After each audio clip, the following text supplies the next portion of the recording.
Hello everyone, this is Professor Radicari and this is Chapter 4. It's going to be an abbreviated lecture, I would say. I've got a lot of material here that's not part of the book itself, so I do a lot of, to some extent rather, it's just an extension of what you'll read in Chapter 4. So let's get right into it. Marketing, and especially in Chapter 4, is all about creating value. And what is value? Value is just basically customer perception of something that they feel they would benefit from. And it could be as simple as a pack of gum, it could be as complicated as a car, or getting a new job. So just value is just something that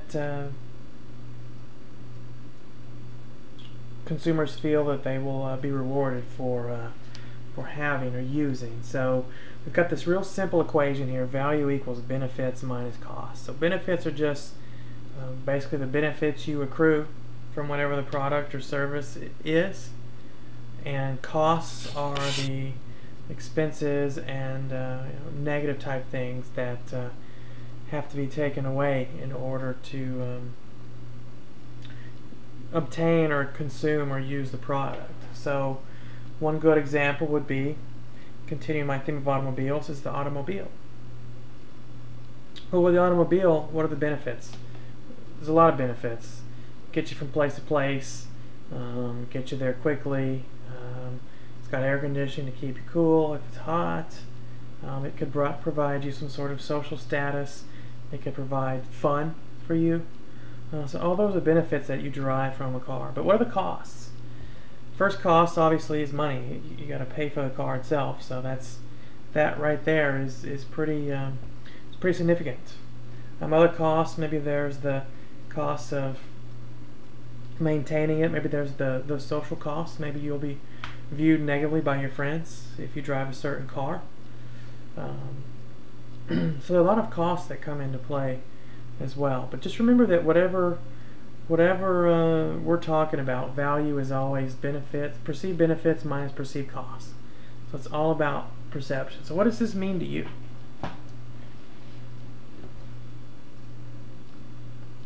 So just think about that for a second. Pause it if you have to, but what does value mean to you? And along those lines, what is a product that has high value to you? It could be a car, it could be a pack of chewing gum, it could be a ceiling fan, whatever. Just think about, you don't really have to discuss it, obviously this is a recording, but just think about something that has high value to you, and think about why it has that high value. What are the benefits it provides, and also what are the costs that come along that are required in order to achieve those benefits. Okay? What are costs besides money? I've already talked about some. The cost of acquiring the good, the cost of using the good. Those are basically where they boil down to. So remember the car, cost of buying the car, the cost of maintaining the car. Again, social costs. There can be lots of others. I want to provide an example from my work life. I used to work for an industrial distributor, and we provided products to all kinds of industries, from hospitals to golf courses to businesses. Basically any type of business that had their own shop or maintained their own equipment was a potential customer for our business. And Highline itself was not particularly cheap. The products were towards the higher end of the pricing spectrum, meaning they were more expensive than pretty much everybody else. So our sales guys would walk into these shops and just get completely turned away because, well, someone else down the street, will give me the same product at a 15% discount. So what we have to do in that case is you have to, instead of really allowing the potential customer to focus on cost, you need to have the customer focus on value. Okay?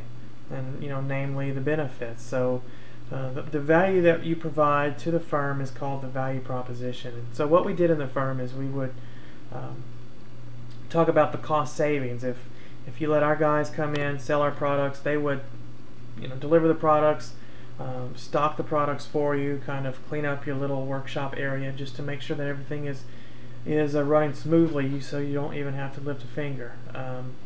So you don't have to pay someone to go down to the store. You don't have to pay for the products in the store and carry the products back.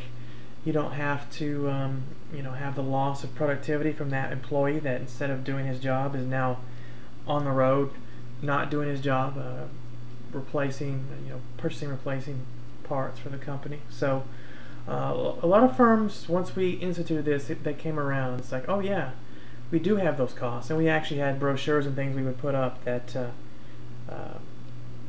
put a monetary value to what we're talking about in terms of costs. So it was very effective. So if you work in an industry, it's very price sensitive, an industry where maybe also an industry where you're not the most economical of competitors, you might want to consider what your benefits are and what your costs, and figuring out a way to illustrate that your benefits greatly outweigh the costs. What we're looking for is total customer value as a firm. We want to know the benefits that are derived. We want to know what our expected value is from customers, and we also need to know that our total customer value is a result of those 4 items: products, services, personnel, and image. So benefits that consumers derive from products, we can even say the value that consumers derive from products, are broken down into 3 categories: economic benefits, functional benefits, psychological benefits. Economic benefits are we're getting something good for our money. Functional benefits, again, a car, it allows you to get from point A to point B reliably. That's a pretty good functional benefit. And then psychological, that new sports car makes you look cool. If you're a guy, it helps you pick up girls, whatever it might be. Those are psychological benefits. And remember, to the customer, their perceived benefits, their expected benefits. So because they're expected, you need to make sure that your product does deliver upon those benefits because they expect them. If it ends up that you don't meet those expectations, then dissatisfaction results, and that's never a good thing. Okay? And just note that value for customers derives from the products themselves, the services, the personnel involved in the process, and also the image of the product itself. Okay? So that's total customer value. Okay, so all these benefits are weighed against these 4 types of costs: money, time, energy, psychological. So money, obviously, you got to shell out money. That's always a cost. Time costs. Maybe it is a situation that I can't purchase the product in the town where I live. So I either have to go to another town to buy it or wait for it to be delivered from an online retailer. So those time costs. Energy kind of goes hand in hand with time. Just the amount of energy you exert acquiring the product. Again, if you have to go 100 miles to get the product, not only does that take time, it takes energy. So that's a cost. And then psychological. What are my friends going to think of me if I buy this product? So you've got to weigh the benefits against the costs just as the consumers do. You want to try to get in their mind and figure out what their perceived benefits are, what their expected costs are, and see how you can play that to your advantage. Okay, so think about value. I want you to take a look at this picture for just a moment. This is a bar, right? Pretty nice looking, kind of classy. It's Christmas time. You see the Christmas lights all over it. If you're the bar owner, are you happy? Are you happy with what you see here? A nice environment, nice and quiet, good place to come and have a drink and relax. But if you're the bar owner, no, you're not happy. Look at all those empty seats. You got to put butts in those seats because empty seats don't pay money. There's no company benefits derived from empty seats. So you've got a problem on your hands. So if you're a bar, thinking about perceived benefits and perceived costs, what are some things you could do to increase perceived value of your offering, of your product, of your service to consumers? Remember, if we go back to the equation, basically what you want to do is you want to manipulate this. In order to increase value, you have to either increase benefits or lower costs, or do both. Okay? So think about that for a second in terms of this picture. What could you do to increase value? Well, you could have happy hour. You could have drink specials. You could offer meals. You could have special events. You could have sales promotions. You could hire a live band. You could have karaoke. You know, all of these things increase benefits, and some of those things that I just mentioned lower costs as well. So if you break everything down to its most basic level, when it comes to marketing, when it comes to your offering, you have to provide expected benefits that outweigh expected costs. So if you own a bar or a restaurant and things aren't going so well, get down, sit at a table, take a piece of paper, write down that equation, and then just basically have a list of your benefits, a list of your costs. Try to figure out where you're lacking and go from there. I realize it's kind of very basic, but it's a good, very early first step in understanding who you are. And that kind of brings up another point. I think a lot of firms that aren't successful are that way because they don't really know A, who they are, and B, who the customer is. So if you have a better idea of who you are and who the customer is, you're in a much better place. You have a head start, so to speak, on the competition. So just a quick question, what do these provide? Honda. And I'm not going to go through these. Just think about these as I go. Honda provides reliability, quality. Facebook provides socialization, obviously, a way to stay in touch with people. Nike provides form and function, style as well. What does your realtor do? The realtor cuts down your search costs, your search time, your energy. They do a lot of things to get you, information and to get you hooked up with people. Also can help you sell your own home for more money. What value does a Ferrari provide? And is it different from Honda? Of course it's different from Honda. They're not reliable. They're exotic. They're purely for pleasure driving. So a completely different type of value derived from Ferrari than from Honda. Okay? Never mind UHV, that's a typo. Physician. What does a physician provide you? Physician provides you health, well-being, ability to not be in pain, ability to feel nice. So physicians provide value too. And then Starbucks. What does Starbucks provide? Starbucks provides all kinds of things. Provides taste, nutrition. There's a social aspect to that as well. Okay, so how can you create value in the marketing mix? Remember back to early on, remember back to the book, we talked about the marketing mix. This is the 4Ps: product, price, place, promotion. How can you create value in the marketing mix? Okay, so think of both benefits and costs for each. Price, well, if you have a lower price, you're saving people money, so that's a positive value. On the other hand, a higher price might provide benefits as well. We know that products that are priced higher are presumed to be of better quality. So a higher price can provide perceptions of better quality. People respond to that. Place, same thing. If you place your products in Neiman Marcus versus placing them in Walmart, it's going to provide a perceived image for your brand, for your products, that it wouldn't have otherwise. How do you create value with the product? Well, you do this a lot of ways. You provide lots of features, you provide lots of form, a lot of function, things that will make the product easy to use and allow the customer to derive lots of benefits. And then finally, promotion.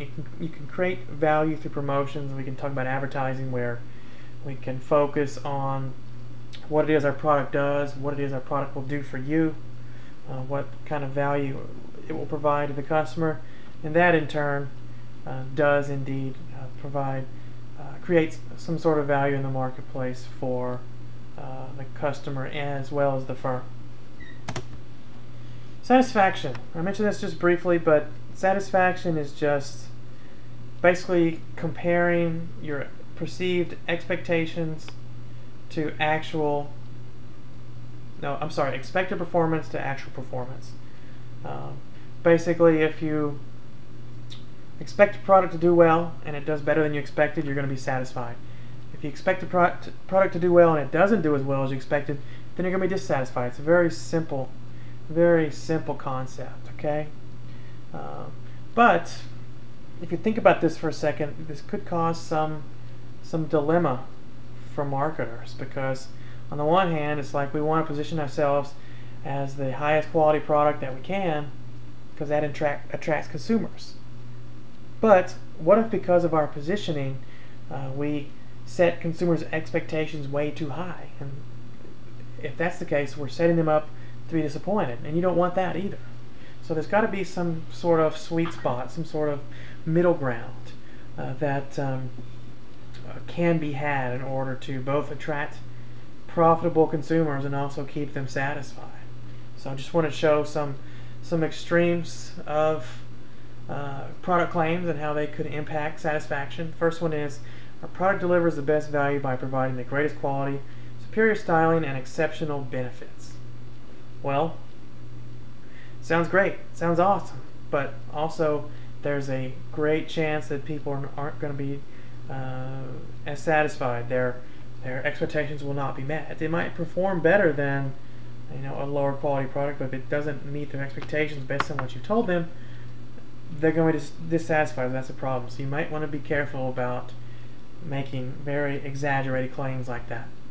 But on the flip side, you might say, well, okay, we want to make sure everyone's satisfied, so we're not going to really be too bold or too boastful in what we say. That way people are going to have lower expectations, they're going to buy our product, we're going to far exceed their expectations, boom, everything's good. Well, that can be a problem too, because you may not attract people. One slogan, and I just made this up, but one slogan that might fall into that category is, try our product, but don't expect too much. That's they're acknowledging they're not the best, but it might keep people away as well. So what's the danger of each extreme? I just kind of mentioned to them. Do you have examples of strong satisfaction, dissatisfaction from your consumer life? So just think about this for a minute. What are some instances where you had a certain expectation about a product or a service, and you were greatly satisfied or greatly dissatisfied based on how it performed based with your expectations, or compared to your expectations? So just think about that. I think we all have those sorts of stories. I have actually a Honda that I've owned for a very long time, and when I first got it, it was the very first ever year for that particular model. It was the first generation, the first year of that model, and so my expectations were somewhat high because it was a Honda product, but also somewhat guarded because it was a brand new model, a brand new type of car, and so it was sometimes those first years don't work out so well. Well, I've had the car for who knows how many years now. It clearly has met my expectations. I've been very, very, very satisfied with it, no doubt.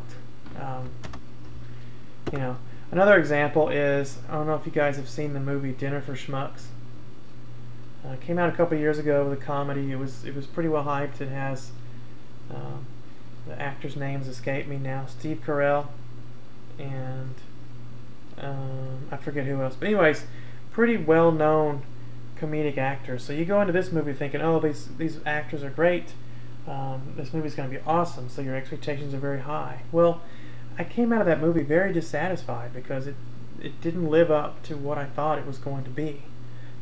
If they had used lesser actors, yeah, maybe I would have enjoyed it more because I wouldn't have had such high expectations for them to exceed. So just see if you have examples of situations like that in your life. I know we all do. It may be hard to come up with them right off the bat, but I think we all have them. Okay, Important to know about satisfaction. Satisfied customers, they stick around. They come back, they buy the product again. I'm on my third Honda now. They love me, as you can imagine. Satisfied customers are less price sensitive. If they're happy with your products, you know, they're not gonna go price shopping. They're not gonna look for the absolute lowest price. They're not gonna be deal hunters, bargain shoppers. They're gonna come back. Satisfied customers provide feedback to you. If something's not right, something didn't go as you had expected, customers will let you know, and that information is very valuable. Satisfied customers cost the firm less because it doesn't take you nearly as much money to attract them, and also because they buy repeatedly, you don't really have to stimulate them in any way to keep them coming back. And then finally, a satisfied customer tells others, and this is the ultimate form of satisfaction. The greatest compliment that you can ever pay a firm is to tell someone else how great and how wonderful they are, because people respond really well to recommendations, feedback from their friends. So that's the ultimate form of satisfaction, is when your customers tell others. So flipping the coin here. Now talking about quality. What is quality? And when we talk about quality, we're not talking about satisfaction. We're kind of completely changing the subject here. What is quality itself?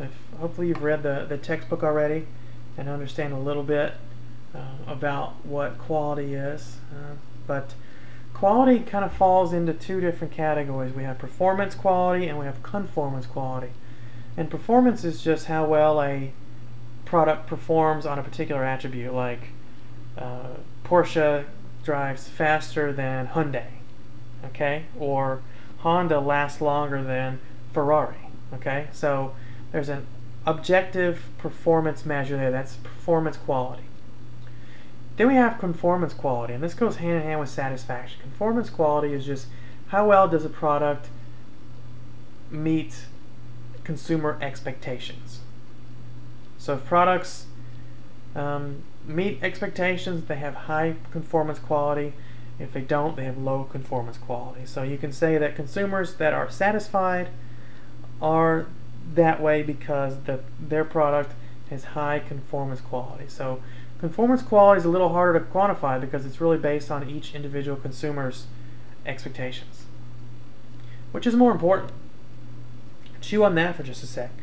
Which one of these is more important to consumers, and which one is more important to firms? Well, the obvious answer is conformance. I know people can argue for performance, but it really comes down to conformance. If you're not giving consumers what they want, it doesn't matter how fast that car goes or how long that car will last. If it's not meeting what consumers want, then we have nothing. We don't have consumers even. Everyone's gone. So generally, conformance quality is more important. You can make, like I said, you can make arguments performance, but generally conformance is where it is. So, which of these brands has higher performance quality? Which one has higher conformance quality? Well, the one that has higher performance quality generally is going to be the Mercedes. It has higher ratings for speed, for luxury, for reliability, comfort, those kinds of things. So generally, the Mercedes has higher performance quality. But which one has higher conformance quality? And the answer is we don't know. It depends on the individual consumer. Okay? Hopefully that makes sense.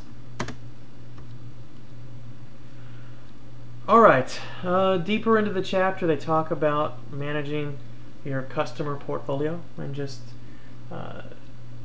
you've got this list of customers, or this I don't know what you want to call it, herd of customers. You have all these customers in your stable, I guess you could say, and each customer has provides a different level of profitability for the firm. Some customers you make a ton of money off of. Some customers you might even lose money on. So this chart, or this table here, I guess it's a figure, not really a table, provides just kind of an example of a firm that has three different customers and they sell 4 different products. Okay, and just kind of gets at this idea of, well, how do you manage this notion that some customers are profitable and some customers are unprofitable? So let me kind of explain the table.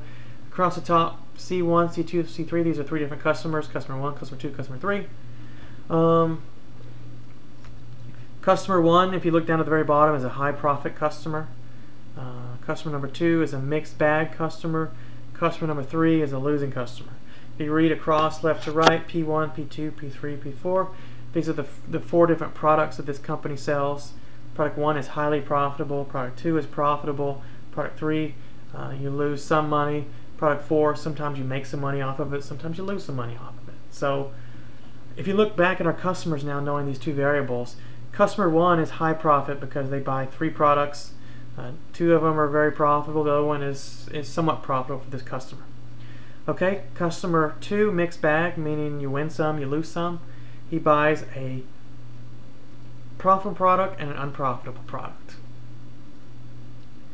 Okay, and then customer number 3 is a losing customer. He buys 1 product that's highly profitable and 2 that are where you lose money or probably will lose money. So you've got 3 different types of customers. So if you look at this up front, first thing you might say is, well, we need to only focus on high profit customers. We need to get rid of mixed bag and losing customers. Others will say, well, no, we can keep the mixed bag customers around also, but we need to get rid of the losing customers. Okay? So firms come to a place sometimes where they have to decide, what do we do with customers that aren't making us any money, that we're losing money? Sometimes firms just fire customers. They just do it. They're not making any money off of a particular customer, so they just say, see you later. Why don't you go talk to our competitor, do something else. Like, just get away from us. And there's a valid point to that. There's a great valid point to that. So, you know, they're draining your resources that you could be using on more profitable customers or even mixed bag customers. Okay, but why might you keep unprofitable customers? And really there are 2 major reasons. And the first reason is you may be able to convert them eventually to high profit customers. So if you don't know when that might happen, so if you cut them off, you know, you've lost that any potential earnings from them and any potential profit that might come if that customer grows and continues to kind of increase his spending and become a high profit customer. So that's one reason. And the other reason, which may even be more important, is word of mouth. If you keep an unprofitable customer and he knows he's unprofitable, he's going to tell other people about it. He's going to be like, hey, I buy products from company X and they never make much money off of me, but you know what? They're happy to have me, and they do whatever they can to help me out. And I think that's a really nice thing for them to do. People are going to respond to that and say, hey, yeah, we should go and patronize them. Sounds like a great firm. So the positive word of mouth there is very can be very compelling. And the flip side of that is if you get rid of unprofitable customers, they may go and tell people, you know, negative things with the firm. This firm, they told me to go away. They don't want my business anymore, so I don't know what's going on, but I don't think you should patronize them. You know, same thing. That might drive people away. So could be a problem. So it's an interesting dynamic there, that you have some customers you make money off of, some customers you lose the money on. So you have to decide what to do. Okay, we can also talk about customers in terms of vulnerability. So the x-axis is vulnerability. You have customers that are either vulnerable or not vulnerable. Vulnerable means there's a chance they're going to leave. Okay? Then you have customers that are not vulnerable. These are the ones that are very loyal. These customers are not going anywhere. Okay? So we can break this down into 2 variables: vulnerable versus non-vulnerable, and valuable versus not valuable. And so this little figure here just shows how you know, some things that you need to consider when dealing with these types of customers. So if you have a customer that's valuable and not vulnerable, meaning you're making lots of money off of them and they're not going anywhere, keep doing what you're doing. You're making money, they're not going anywhere, just keep doing it. Okay? However, if you look at the top left, you have other customers that you make a lot of money off of, but there's a chance they're going to go somewhere else. So you need to spend a lot of money trying to figure out how to keep them around. We know that it costs 5 times as much to find a new customer as it is to keep an old customer. So you want to spend some resources here making sure they stick around. Maybe what you do is you transfer money from the not vulnerable valuable customers to the vulnerable but valuable customers. Okay? Alright. If you look at the bottom, you've got not valuable customers. These are customers that you're losing money off of. So if you look on the bottom left, customers that you lose money off of and who are vulnerable, make them go away. Do something to make them mad so they'll leave. And again, this is without considering word of mouth ramifications, but do something to let them go. You know, because they're fickle. They're not happy with you. They're probably going to go somewhere anyway. So just let them go.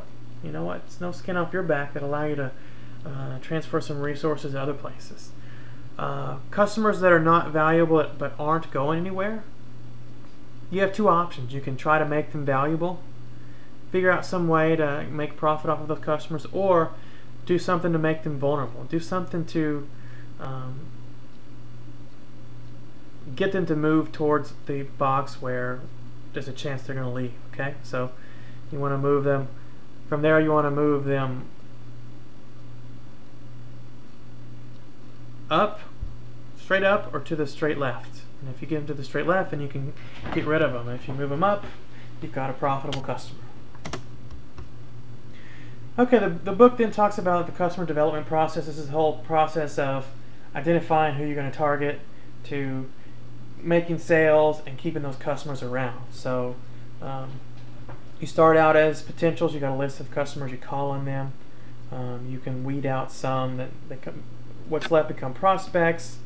Once prospects purchase something, they become first-time customers. Once they become first-time customers, they buy again. They're now repeat customers. If they don't buy, they go to inactive. And once they become repeat customers, then they can move up or down this chain, you know, at increasing levels of loyalty. So like for me with Honda, you know, I'm probably an advocate. I'm probably way down there. I've owned Hondas for a very long time. So just note that once customers get to the repeat stage, they're now considered loyal. And you've got these different levels of loyalty. Okay. Now the first 3 steps are very expensive. This is where you do all your legwork. You get people in the door purchasing the products, and once they're customers, it takes a lot less work, a lot less time, a lot less effort, a lot less money to get those customers to repeat than it is to find another customer to become a first-time customer. Okay. Flipping gears again, the chapter also talks about customer relationship management. This is not just about technology. Yes, when we say CRM in most firms, they're talking about their system, their technology system, their database, where they keep their information. But really, customer relationship management is all about information. It's about knowing as much as you can about your customers, about your target market, so you can satisfy them, keep them happy, make them loyal, make them advocates, get them to stick around. And you don't do this through just repeated calls on them saying, you want to buy another one, you want to buy another one, you want to buy another one. You know, you've got to build a relationship. You've got to make them feel part of the family. You've got to make them feel like you do care about them. And when I say this, you know, don't sell it short. When I say you've got to make them feel like you care about them, you as a firm, you actually do have to really care about them, because if you don't, they're going to read right through that. So customer relationship management provides us information to understand how to target customers, and once we have them as customers, build a relationship with them, keep them happy, keep them coming back for more, keep them telling others about how great we are. So this also allows us to cross-sell, upsell, you know, enhance customer value to the firm. Repeat business is the 8th wonder of the world. You know, once you get them in your stable, then just try to keep them there. That's what it's all about. Okay, and neglect the last bullet point. That shouldn't be there. That's my mistake. My apologies on that. shouldn't be there. What is loyalty? We've already mentioned what loyalty is. It's just this devotion to an object, in our case to a product or to a service. Why is it important? Because people who are loyal, they stick around, and that is very profitable. You know, loyal customers are very profitable customers. How you build it? Better products, better service, customization, personalization, relationship type building, loyalty programs. And just a quick question to you guys, just for something to think about, is who does a great job building customer loyalty?